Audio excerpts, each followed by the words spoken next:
Alright, so I've done a few sketches. Um, other people in masks, an incubator.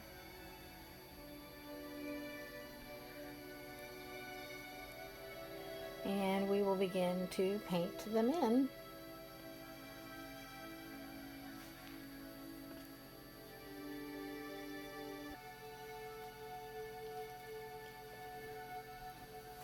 So just for a quick moment, I wanted to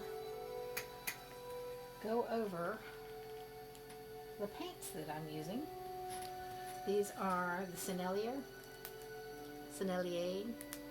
paints, which I keep in my to-go container. These are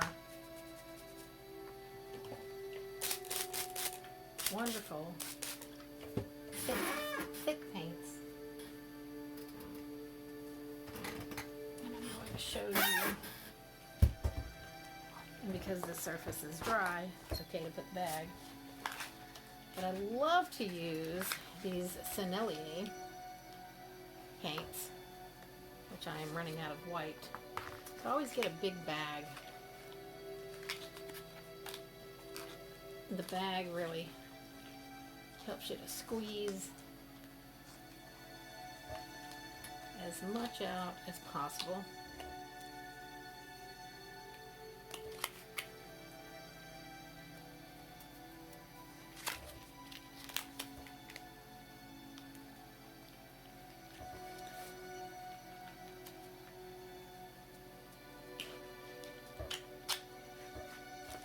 These have a high viscosity, and they have so much pigment in them. They are just so wonderful and blendable. So this is your blue.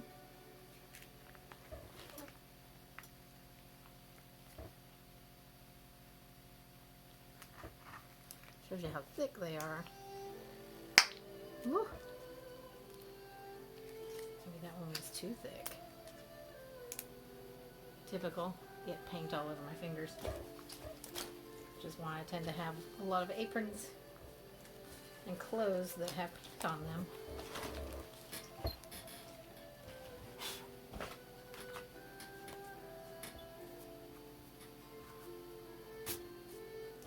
So of course, once I apply the paint into my mixing tray, look at that, kind of moves like Jello.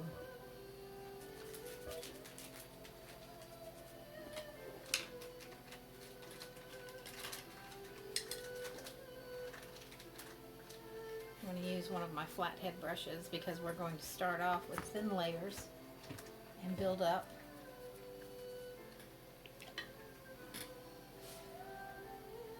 And as always, I love to use the professional blending gel.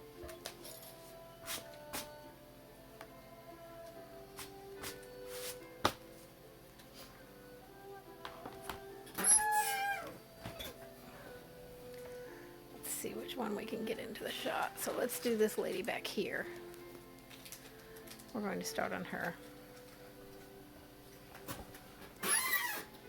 So instead of applying it directly to the paint, I like to do just a nice, thick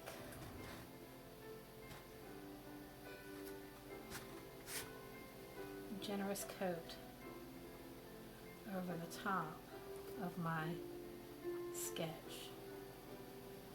Now the sketch that I have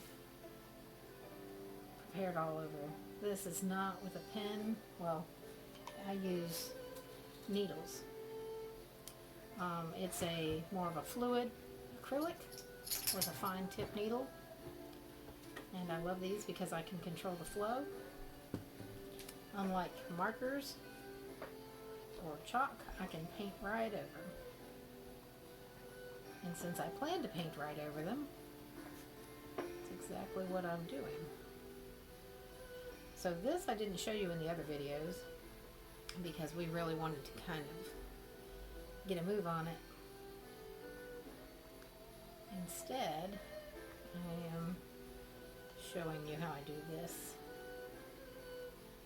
now. And some of the slow dry medium It's a little tinted because I tend to dip in while I'm painting as well. It extends the acrylic, which if you get a high quality acrylic, which is why I use Sennelier, if you get a high end professional grade thick,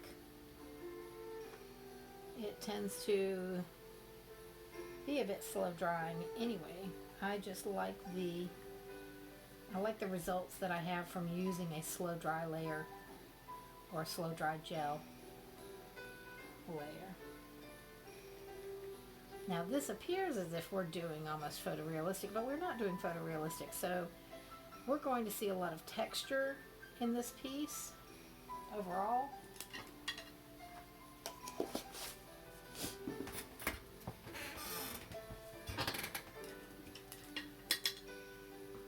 Always make sure that you have I use shop towels. You can use cotton rags, whatever you prefer. I like shop towels because they don't give off lint, especially white lint. So first I'm going to start with a yellow layer because this will be the tint. And using a flat brush, you can just do quick strokes. And the yellow layer is all over. It can serve as almost a base layer. So we can have some nice flesh tones and hair color, eyes, etc. Now, with acrylics, of course, you have to spray as things dry. And I have a fan on, which will increase the drying time, or decrease the drying time, but increase the drying overall.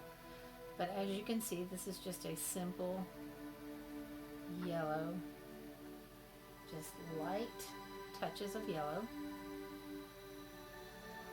all over. And it's all over the sketch. You notice I'm not going outside the sketch, although I do love to paint outside the lines.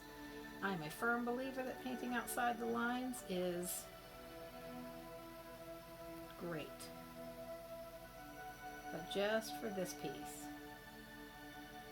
we are going to stick within. And although I kind of hate to lose this spot, because I really enjoy the detail on it. You can't see it from here, but it has some really nice color to it, so I might leave that there. And because we're painting the way that we want to paint and not following, well, we are following the rules that we've just made up. And the rules that we've just made up, in case you missed any of my earlier videos, are exactly what you want them to be. If you feel it, just go for it. Just enjoy it. Enjoy taking the paint and sliding it around on your canvas or board. And by the way, I am using a board. This is a type of cardboard, but it's cardboard with a thick glaze on top to seal in all the pores. I didn't use gesso, I used a thick glaze and then I sprayed to seal it. And it actually is in 3 parts because it's going to be a triptych within a frame. So the whole piece, when it does come out, when it's complete, is going to look a lot different, as with all works of art. So we've got it, and you can feel, as you're painting, you can feel that it's starting to dry. You just want to make sure with this first layer that you don't have any clumps of color. So you smooth all of those out.